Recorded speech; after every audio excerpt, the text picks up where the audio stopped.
The Cowled Lad of Hylton, Goblin or Ghost. Welcome to episode 7 of a Northern Counties paranormal podcast hosted by Within the Boggart Wood.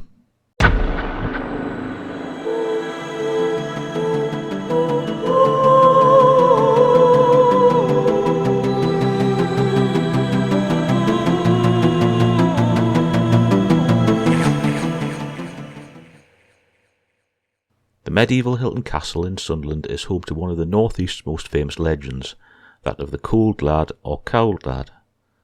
Originally, the entity that became known as the Cowled Lad was said to be a brownie, a mischievous goblin that haunted the castle. This form of brownie goblin in Northumbrian folklore seems to have been the source of J.K. Rowling's house elves in her Harry Potter book series, wherein the gift of clothing secures the brownie's freedom from service. Surtees, writing in 1820, and Henderson, writing in 1879, described the being as seldom seen but was heard almost every night in the kitchen by the servants. If the kitchen had been left tidy, the Cowled Lad would turn it to chaos, and if it had been left untidy, the servants would venture in after the brownie had been busy, only to find everything had been ordered and left tidy. Legend says that the kitchen hand soon grew tired of his antics, and left a green hood and cloak out for him as a gift. Delighted with the gift of clothing, the brownie cried, "Here's a cloak and there's a hood. The Cowled Lad of Hylton will do no more good." The creature was then said to have vanished with dawn's light, never to bother the castle folk again. However, this is not the end of the story, as the Cowled Lad legend is a peculiar one, combining two very different tales into one under the same name. Both Surtees and Henderson noted that another origin for the Cowled Lad, beyond the brownie theory, was said to be the ghost of a murdered stablehand named Roger Skelton. The boy was said to have been murdered by the Baron of Hylton, in a fit of rage over not preparing his horse when ordered to do so. In his rage, the tale tells, the Baron stabbed the boy with a pitchfork, then realising what he'd done, hastily hid the body in a pond, triggering the haunting. Now, in some cases, legends such as this one is actually based on historical events, and in this case Roger Skelton actually existed. A coroner's report, dated to the 3rd of July 1609, reported that an inquest into Skelton's death during September 1608 showed that the boy's death was accidental, with Robert Hylton, the brother of the Baron, accidentally hitting the boy with a scythe during the harvest. Hylton was pardoned and acquitted by Bishop Jameson. It does seem that the paranormal activity reported at the castle began soon after though, but by the beginning of the 20th century the sightings in the castle had almost ceased, though the ghost of the boy could often still be heard around the castle. Leighton, writing in 1910, claimed that Hylton Castle maintained Skelton's room, but it was never used. In the mid-20th century, modern housing encroached on the Cowled Lad's territory. On the 16th of May 1953, the Sunderland Daily Echo and Shipping Gazette published a short article on the family who moved into the first house on the New Canterbury Road. The article was entitled "Defying the Cowled Lad."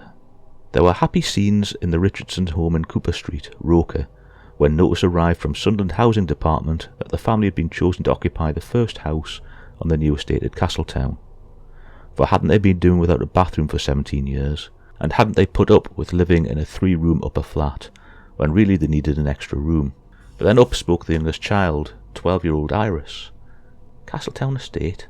But isn't that in the stamping ground of the Hylton ghost? It was, and Iris's point prompted family debate. Result? The Richardsons decided to face the ghost of the Cowled Lad of Hylton because the new house in Canterbury Road had so many advantages to offer, and today they moved into their new home. "Not afraid," said 47-year-old Mrs. Ada Richardson. "Let the Cowled Lad do his worst. We are not afraid of him." Then she went off to fix up a bed in the room from the window which can be seen the 11th century Hylton Castle, the Cowled Lad's home. Helping to arrange the furniture were the rest of the family, 48-year-old John, the father, who was a coal hewer at Wearmouth Colliery, 20-year-old John, a clerk for Short Brothers Limited, 19-year-old Robert, shop assistant in Sunderland, and Iris. First impressions of their new home? Wonderful, say the Richardsons. In 1970, reports tell of a miner heading home past the ruins of the castle after a night shift, when he heard his name being called, and he turned to look at the ruin.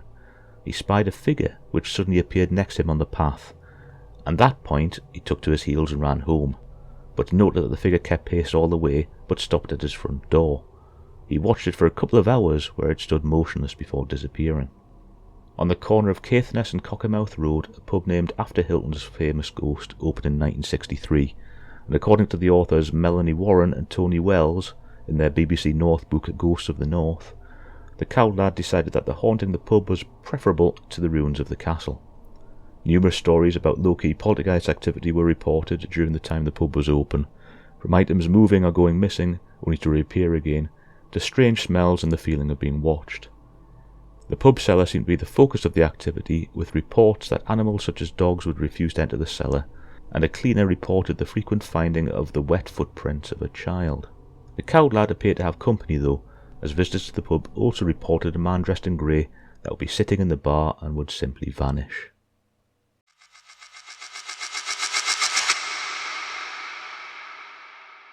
Story number 2 for this episode is something a little different. Apologies for any loss in audio quality, as I'm currently recording this on a dictaphone in the middle of a sunny field in County Durham. The reason I'm here is that I'm currently looking to confirm the presence of a section of Dere Street Roman Road, which doesn't appear to be on the alignment the Ordnance Survey says it is. So the question arises here on how do I portray an archaeological site on an audio platform. Not an easy task, so just listen carefully at the sound of scraping over stone. I'll include photographs on the main website episode page. For those that don't know, Dere Street was the main Roman road that led from York all the way up to Corbridge, where it crossed the Staingate, then reached into Scotland as far as the Antonine Wall.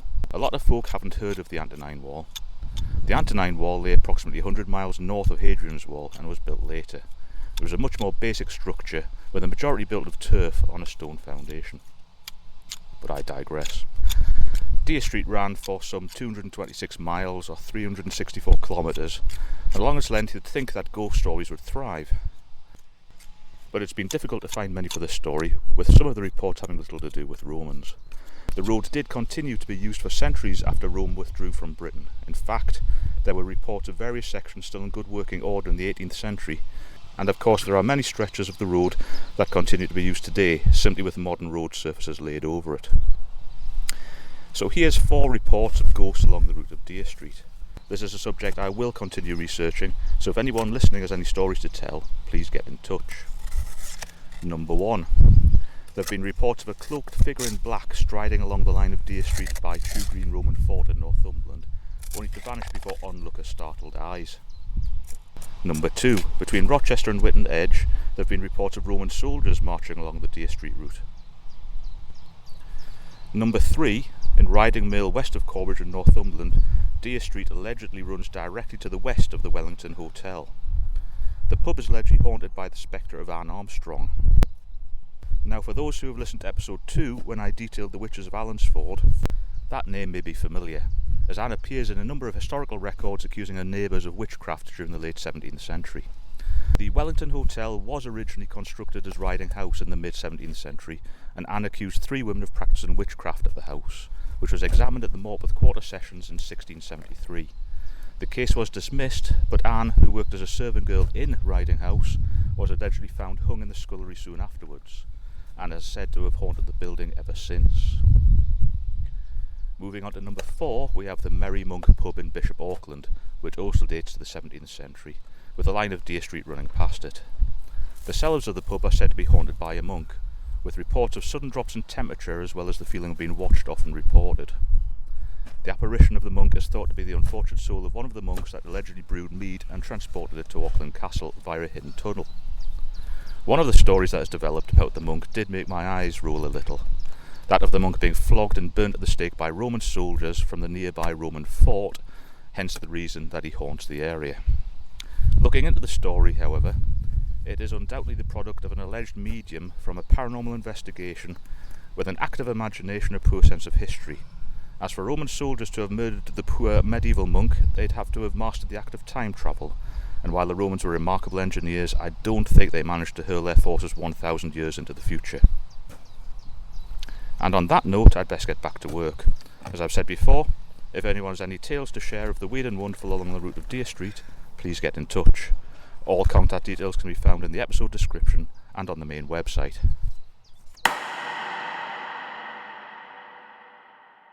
Today's third story deals with Crook Hall in County Durham. At the time of publishing this podcast, Crook Hall and Gardens are the property of the National Trust. The hall is a Grade 1 listed building.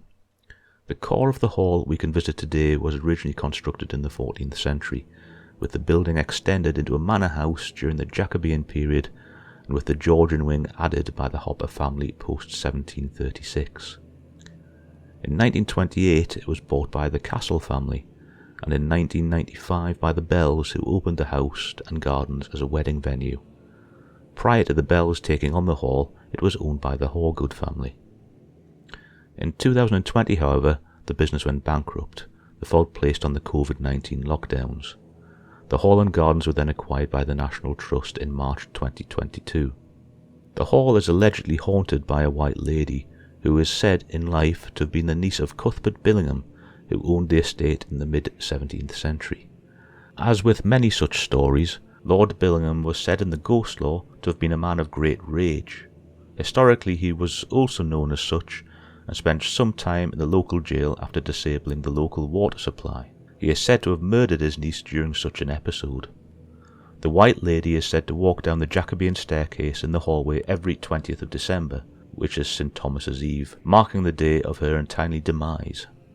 In a completely unrelated tale, St. Thomas's Eve is also said to mark the appearance of the ghost of a murdered woman between nearby Cradlewell and Neville's Cross. With reference to Crook Hall, however, there have been a number of sightings of her drifting around the Jacobean area of the hall in tales reminiscent of Northumbrian silkies. It was local common knowledge that in 1989, Mary Horgood, then the owner, reported being asleep in bed, only to be awoken at 2 a.m. sharp to see the figure of a woman robed in a long dress and surrounded by an aura of light, hence the White Lady description. Other ghostly reports, mostly collected during the Bell's ownership of the hall, include ghostly children being seen and heard playing in the grounds, and an old man sleeping in a chair in the hall. As well as the haunted stairs, the hall also sports a haunted nook, said by the Bells to be haunted by the spirit of a murdered soldier. To summarise the alleged paranormal activity in the hall, we can say: Number 1. The White Lady. A full apparition said to be seen each 20th of December, dressed in a long dress and surrounded by light, sometimes also heard or seen flitting through the hall. Number 2. Children. The sounds of children playing in the grounds have been reported when no kids are present. Number 3. The sleeping man. An old man has been noted sleeping in the hall, again when no one is actually there. And number 4. The soldier's nook.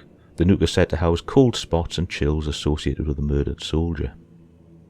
The Bells used the ghost lore of the hall to their advantage, marketing the place as haunted with ghost tours and attracting a number of paranormal investigation groups. Now, back in 2004, I was lucky to be invited to join a daytime investigation at the hall as a guest of a group named Avalon Skies. While there was no activity to report on the day, it did allow for some nice photography, which I've included some of the images from in the main podcast description on the website.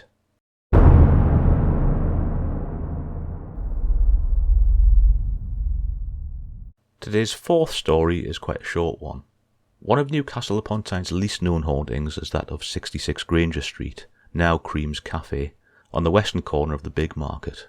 Granger Street gets its name from the development of Granger Town in the 1830s, financed by businessman Richard Granger and designed by the architect John Dobson.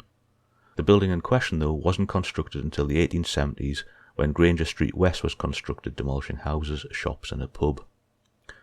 Records show that the new building was first occupied by a hatter, then by Manfield and Sons, who were boot and shoemakers, with branches also in Paris, London, Leeds, Manchester and other cities. The stories of the haunting of this building suggest that its ghostly occupant dates potentially from this period, described as a small boy dressed in Victorian clothing complete with a ribboned hat. Tales from the late 20th century, when the premises was occupied by a branch of Pizza Hut, tell of the little boy just quietly appearing in the basement level and watching, without moving, the dishwashers in action. Then he'd simply disappear as quickly and quietly as he appeared.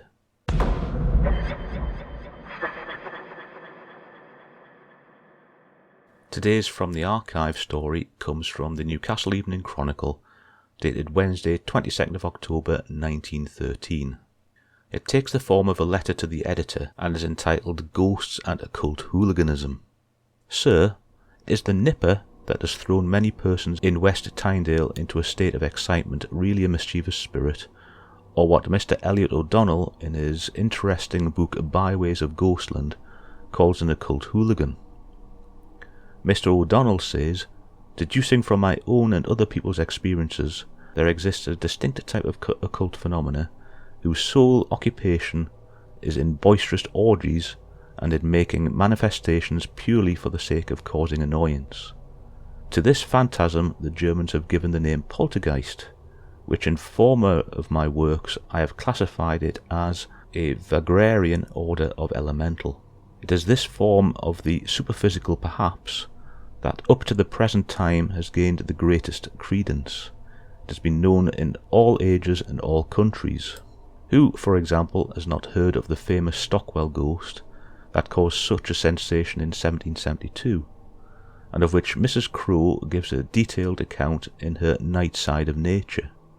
Or again of the Black Lion Lane Bayswater ghost, referred to many years ago in the Morning Post, or of the Epworth ghost that so unceasingly tormented the Wesley family, or of the demon of Tedworth that gave John Mompesson and his family no peace, and of countless other well authenticated and recorded instances of this same type of occult phenomena.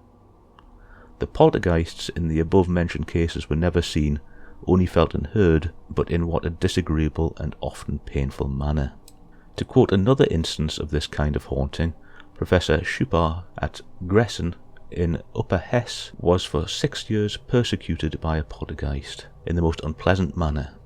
Stones were sent whizzing through closed rooms in all directions, breaking windows but hurting no one. His books were torn to pieces. The lamp by which he was reading was removed to a distant corner of the room, and his cheeks were slapped so incessantly that he could get no sleep. There seems to be no limit short of grievous bodily injury, and even that limit has occasionally been overstepped to poltergeist hooliganism. After recounting some of his own experiences, Mr. O'Donnell says, I am not the only person whom poltergeists visit. Judging from my correspondence and the accounts I see in the letters of various psychical research magazines, they patronize many people. Their modus operandi, covering a wide range, is always boisterous. Have any of your readers been annoyed by poltergeists, I wonder? Yours, etc., signed simply Borderland.